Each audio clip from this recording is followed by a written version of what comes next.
Selamat pagi Bang jalan Hasan. radio Gangga. Hai Mitra Jalan Siar, balik lagi bareng Livina di sini yang bakal nemenin Mitra di program Nyongsong sampai jam 7 pasti 4 nanti. Kebetulan kita sudah memasuki tadi abis azan maghrib ya, dan yang pasti sudah pasti setelah itu kita akan ada segmen mengaji bersama Bapak Ustadz Gus Edwan Abu Bakar. Assalamualaikum Pak Ustadz. Waalaikumsalam warahmatullahi wabarakatuh. Boleh disupil dulu nih Pak Ustadz, hari ini kita mau ngebahas tentang apa sih? Oke, judulnya 3 cara mengungkapkan rasa syukur kepada Allah. Wow, buat mitra siaran siar nih yang nanti mau bertanya ya seputaran tema atau mungkin di luar tema bisa banget. Langsung Pak Ustadz kita di 08 181 86 1003. Mumpung ada Pak Ustadz di sini, jadi tanya-tanya aja deh yang mau ditanya-tanya ya mitra siaran siar. Oke deh Pak Ustadz, langsung aja yuk kita mulai segmen mengaji pada hari ini. Assalamualaikum warahmatullahi wabarakatuh. Waalaikumsalam warahmatullahi wabarakatuh. Alhamdulillahi rabbil alamin. Allahumma salli ala Sayyidina Muhammad wa ala ali Sayyidina Muhammad. Rabbi israh li sadri wa yassir li amri wahlul 'uqdatam min lisani yafqahu qawli. Hasbunallahu wa ni'mal wakil, ni'mal maula wa ni'mal nasir, wa la hawla wa la quwwata illa billahil aliyyil azim. Amma ba'du. Yang saya hormati, yang insyaallah dimuliakan oleh Allah Subhanahu wa taala, Mitra El Gangga di mana saja Anda berada, semoga Allah berikan sehat wal afiat panjang umur. Semoga Allah berikan sehat walafiat panjang umur, berkah selamat dunia akhirat, segala doanya, harapannya, juga cita-citanya semoga Allah ijabah. Dan mudah-mudahan zahir batinnya dunia akhiratnya Allah berikan kebahagiaan, juga keberkahan dari Allah Subhanahu wa taala. Yang saya hormati juga di studio ada Kak Devina, ada Bang Jerry, ada Kak Claudia. Ini trio jomblo ini. Ya. Yang diketuai oleh Bang Jerry. Mudah-mudahan nggak awet ya, enggak. Ya, kalau awet siang banget gitu ya. Mudah-mudahan diberikan sehat walafiat panjang umur, berkah selamat dunia akhirat, dan mudah-mudahan segala doanya, harapannya, juga cita-citanya semoga Allah ijabah. Zahir batinnya Allah berikan kebahagiaan dan juga keberkahan dari Allah Subhanahu wa taala. Mudah-mudahan secepatnya Allah berikan jodoh yang soleh dan soleha. Amin ya Allah ya Rabbal alamin. Baik mitra, hari ini judulnya 3 cara mengungkapkan rasa syukur kepada Allah Subhanahu wa taala. Sebagai manusia, kita harus banyak bersyukur dalam menjalani hidup ini. Hal ini sesuai dengan perintah Allah Subhanahu wa taala agar kita semua bersyukur kepadanya. Syukur mengandung pengertian rasa terima kasih kepada Allah Subhanahu wa taala. Perintah ini tidak berarti bahwa Allah membutuhkan ungkapan syukur dari manusia. Tanpa kita bersyukur kepadanya, Allah tetaplah Tuhan yang maha kaya, yang maha terpuji dan maha yang berkuasa atas seluruh alam semesta ini.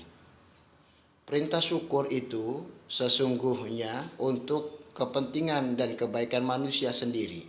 Sebab Allah Subhanahu wa taala akan menambahkan nikmatnya kepada manusia apabila manusia itu bersyukur kepada Allah.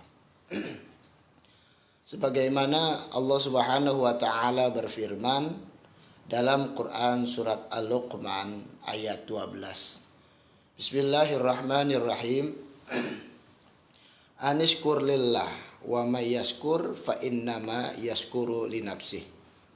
Bersyukurlah kepada Allah, dan barang siapa yang bersyukur kepada Allah, maka sesungguhnya ia bersyukur untuk dirinya sendiri. Kemudian surat Ibrahim ayat 7.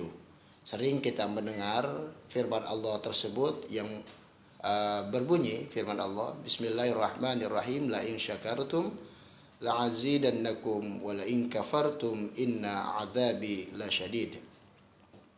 Artinya sesungguhnya jika kamu bersyukur, pasti kami akan menambah nikmat kepadamu. Jika kamu mengingkari nikmatku, maka sesungguhnya azabku sangatlah pedih. Azab yang dimaksud dalam ayat tersebut bisa berupa siksaan di neraka kelak. Bisa juga berupa perasaan yang tidak tenang karena diliputi rasa iri, mudah mengeluh, dan tidak puas atas apa yang didapatkan dalam hidup ini. Perasaan itu bisa berkembang menjadi tidak tentram, bahkan stres berkepanjangan. Bersyukur kepada Allah Subhanahu wa taala sesungguhnya tidak cukup hanya mengucapkan alhamdulillah saja. Setidaknya ada 3 cara mengungkapkan sebagai berikut. Yang pertama, melalui aktivitas lisan. Jadi bersyukur dengan lisan. Sering ini kita lakukan.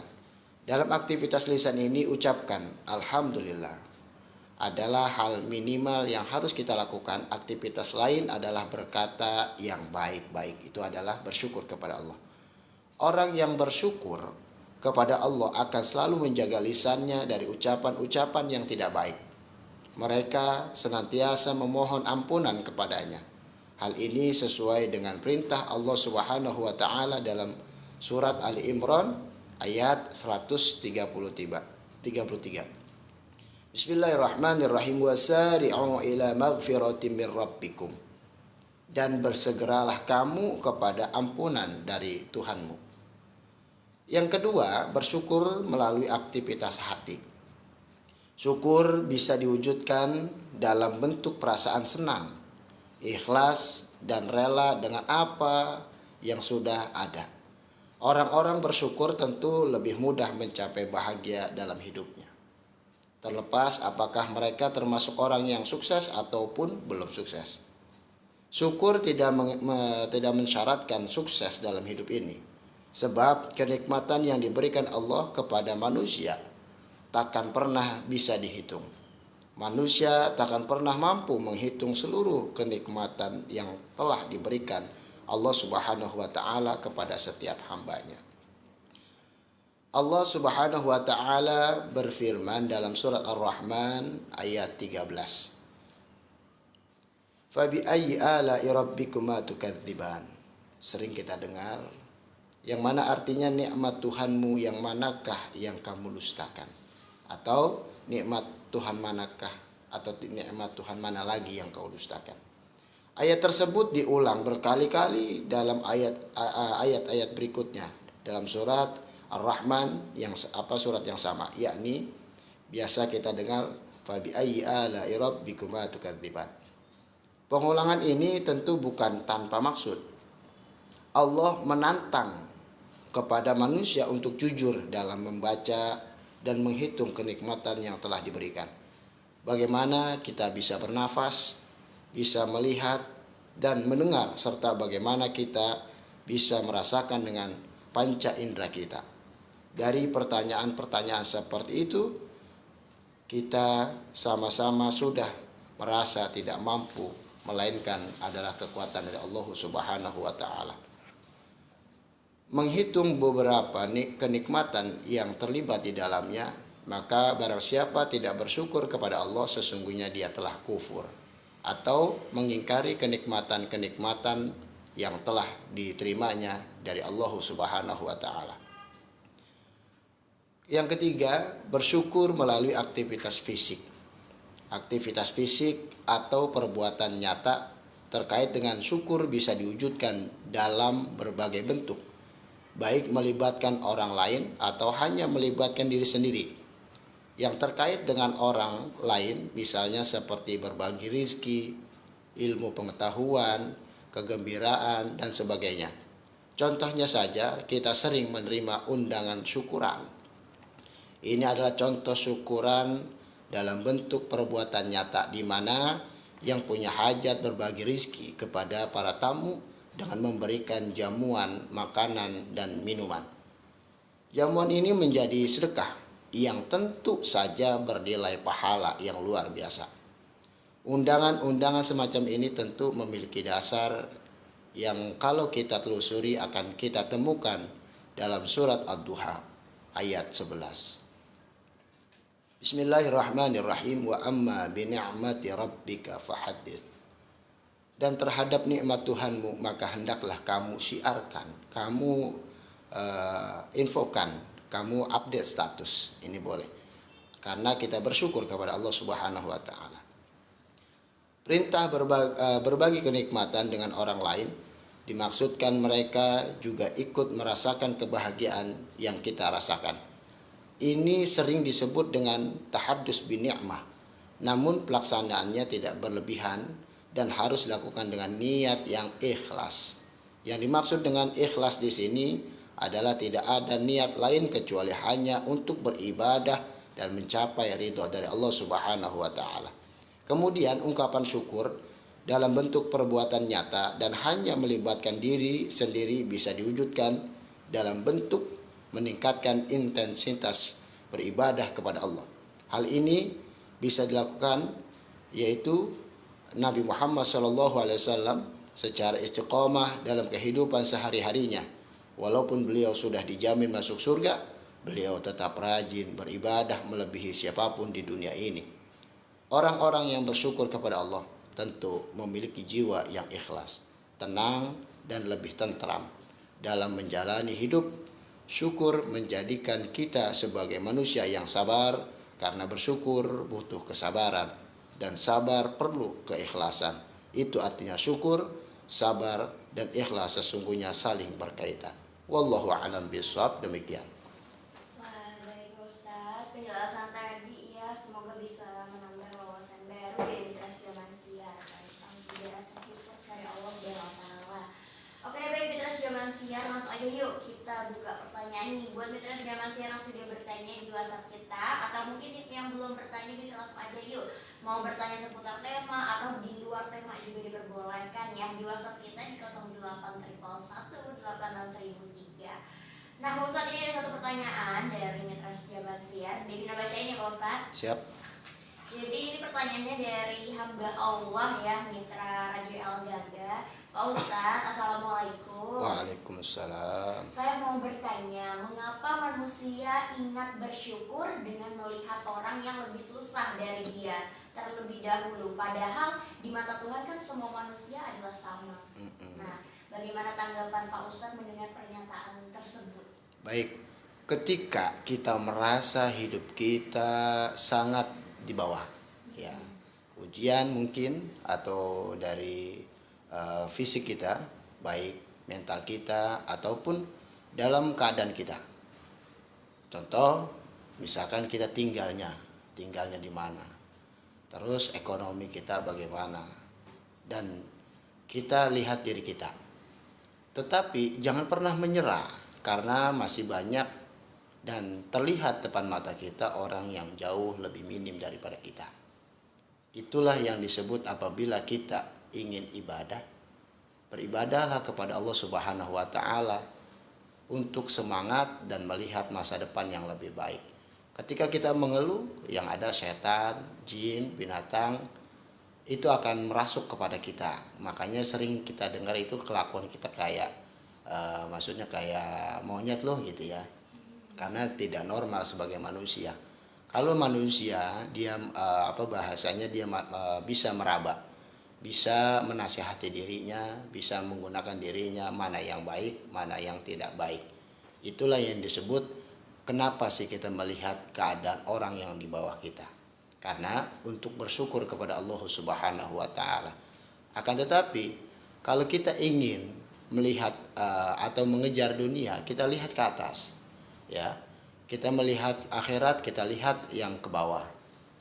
Kalau untuk mengejar dunia kita lihat yang ke atas. Oh, orang kaya, saya pengen kaya. Tapi di antara keduanya baik mengejar dunia ataupun akhirat tidak ada boleh untuk menjatuhkan orang dengan rasa syirik atau dengki dan lain sebagainya. Untuk bersyukur kepada Allah, tetap bersyukur kepada Allah. Oh, pengen kaya, ya harus kaya. Yang kita ambil bukan uangnya, tetapi caranya kok bisa jadi orang kaya. Dulu bagaimana? Kalau keturunan orang kaya sih biasa. Tapi bagaimana kita melihat seseorang dulunya minim, sekarang menjadi orang yang maksimum ya, minimum jadi maksimum. Kita harus contoh tuh, mungkin cara-cara mereka pas apa namanya cocok juga buat kita, ataupun tidak cocok kita cari lagi. Karena di dunia ini banyak guru-guru. Mungkin bahasa belajar begini. Saya dapat tips dari Bang Jerry, caranya berbeda, Kak Devina caranya berbeda, Kak Claudia caranya berbeda. Nggak mungkin tiga-tiganya cocok buat saya. Mungkin salah satu pasti. Ya, mungkin misalkan Bang Jadi tipsnya oh begini, oh saya jalanin. Karena apa? Hidup itu pilihan. Ya, tergantung kita mau pilih yang mana. Bagaimana yang kita pilih semuanya diminta dan akan diminta pertanggungjawaban oleh Allah Subhanahu wa taala. Jadi kejar dunia dengan ikhlas, dengan syukur, dengan sabar. Kejar akhirat dengan ikhlas, sabar dan syukur kepada Allah Subhanahu wa taala. Begitu, Kak. Oke, baik. Semoga terjawab ya pertanyaan dari hamba Allah Mitra tadi yang pertama. Nah, mungkin berhubung sekarang waktunya sudah jam 18.32. Ada satu pertanyaan lagi nih, Pak Ustadz, yang mau ditanyakan oleh salah seorang mitra. Pak Ustadz, Assalamualaikum katanya. Waalaikumsalam. Mau bertanya, kalau misalkan bersyukur kepada Allah itu ada yang berlebihan tidak sih Pak Ustadz? Nah, kira-kira kalau berlebihan itu contohnya seperti apa? Orang yang bersyukur kepada Allah berlebihan, setahu saya sih namanya bersyukur itu adalah bahasanya positif ya. Yang namanya positif itu nggak ada berlebihan, sedangkan Allah benci banget dengan yang berlebihan. Dalam kebaikan berlebihan itu nggak baik, ya kan? Apalagi keburukan. Contoh halnya, misalkan saya punya kemampuan di hari Jumat sedekahnya cuma 10 Kak Devina. Saya paksakan 100. Insya Allah di hari Jumat saya bisa ngasih, Sabtu Minggu saya lapar. Kan begitu ya. Jadi yang bersyukur itu salah satu kan kita memberikan sedekah, memberikan makan kepada siapapun ya. Ataupun kita berbagi rizki kepada siapapun. Kita lihat daripada kapasitas dan kualitas kita. Misalnya kita mampu 10 besek ya silakan 10 besek aja. Jangan kita paksakan untuk 20, 30. Kalau kata guru saya coba bukan cobain ya. Coba mulai dari misalkan dari yang sedikit, misalkan 5 kasih ke masjid. Ini contoh aja sedekah misalnya nasi besek ya. Biasanya kita kenal itu berkah Jumat ya. Misalnya kita mampu 5 besek, katakan satu besek harganya 15.000 dikali mungkin sekian uang lah gitu ya. Kita bisa 5 besek, kasih aja dulu rutinin 5 besek setiap hari Jumat. Tanpa kita sadari nanti Allah berikan cukup, bahkan lebih. Rizki didatangi, uang didatangi, kesehatan didatangi, dan semuanya yang didatangi kepada kita. Nanti Allah tanya lagi, mau nambah nggak nih jadi 10? Aturan 5 jadi 10. Nah inilah yang baik. Kalau yang berlebihan, baik dalam positif itu tidak baik, tidak boleh. Karena walaupun kalau negatif berlebihan udah jelas lah gitu ya. Ini positif berlebihan tidak baik. Dibenci sama Allah Subhanahu wa taala. Apalagi kalau dia sudah berlebihan, dia kalau kata orang Betawi itu ngagul, sombong. Ataupun bahasanya mungkin dia benar tuh Kak Devina, memberikan sedekah 100 besek. Dia foto, tapi ada kalimatnya yang salah. Punya duit, punya rezeki, bagilah sama orang, jangan pelit. Nah, dipoto tapi captionnya begitu. Ya, notifnya begitu. Ini menyakiti orang lain. Cukup kalau perlu kita kasih, kita umpetin. Kalaupun kita mau foto, fa'amma bi ni'mati rabbika fahadis, kita siarkan daripada nikmatnya Allah Subhanahu wa taala, ya itu cukup kita foto. Mudah-mudahan kita semua bisa lebih baik. Udah gitu aja. Ataupun mudah-mudahan ini bisa menjadi contoh dan semuanya bisa mengikuti. Saya bukan yang terbaik. Nah, ini jadi dia terbaik tapi dia tetap merasa tidak terbaik. Ataupun dia baik tapi tidak merasa dia baik. Tapi dia selalu mencontohkan. Itu yang bagus. Apakah penjelasannya sudah selesai? Sudah. Oke, semoga terjawab ya untuk mitra yang sudah bertanya ya, 2 orang tadi yang mengenai pertanyaan tema kita hari ini. Berhubung sekarang sudah ingin memasuki waktu 18.40 ya, 4 menit lagi. Mungkin dari Pak Ustaz silahkan diberikan kata penutup sekalian dengan doa penutup pada segmen mengaji kita pada hari ini. Baik mitra, kapan saja di mana saja kita selalu yang pertama minta kepada Allah yaitu doa ya. Jangan pernah monten atau nilai sholat kita rajin apa belum. Tapi yang paling pertama adalah doa. Doa apa sih yang paling utama? Yaitu biar sehat walafiat. Dan yang kedua, ya Allah mudahkan saya untuk bisa dan selalu beribadah. Itu aja dulu. Yang ketiga barulah minta fulus gitu ya, minta kedudukan dan lain sebagainya. Yang pertama sehat dulu, dan yang kedua mudahkan ya Allah. saya, zahir batin saya dan keluarga saya, bil khusus diri saya gitu ya, biar bisa ibadah kepada Allah Subhanahu wa taala. Itu kenapa saya sarankan doa seperti itu. Itu adalah tanda syukur kepada Allah Subhanahu wa taala. Mari kita berdoa kepada Allah, mudah-mudahan doa-doa kita diijabah oleh Allah Subhanahu wa taala. Bismillahirrahmanirrahim. Alhamdulillahirabbil alamin. Allahumma shalli ala sayidina Muhammad wa ala ali sayidina Muhammad. Rabbana dhallamna anfusana wa illam taghfir lana wa tarhamna lanakunanna minal khasirin. La ilaha illa anta subhanaka inni kuntu minadh dhalimin. La haula wa la quwwata illa billahil aliyyil azim. Rabbi ighfir lana wa liwalidayna warhamhuma kama rabbayana shighara. Rabbana hab lana min azwajina wa dhurriyyatina qurrata a'yun waj'alna lil muttaqina imama. Rabbana hab lana minas shalihin. Rabbana ighfir lana wa li ikhwanina alladhina sabaquna bil iman wa la taj'al fi qulubina ghillan lil ladzina amanu rabbana innaka ra'ufur rahim. Rabbana atina fid dunya hasanah wa fil akhirati hasanah wa qina adzaban nar. Wa sallallahu ala sayidina Muhammadin wa ala alihi wa sahbihi wasallam. Walhamdulillahi rabbil alamin. Assalamualaikum warahmatullahi wabarakatuh.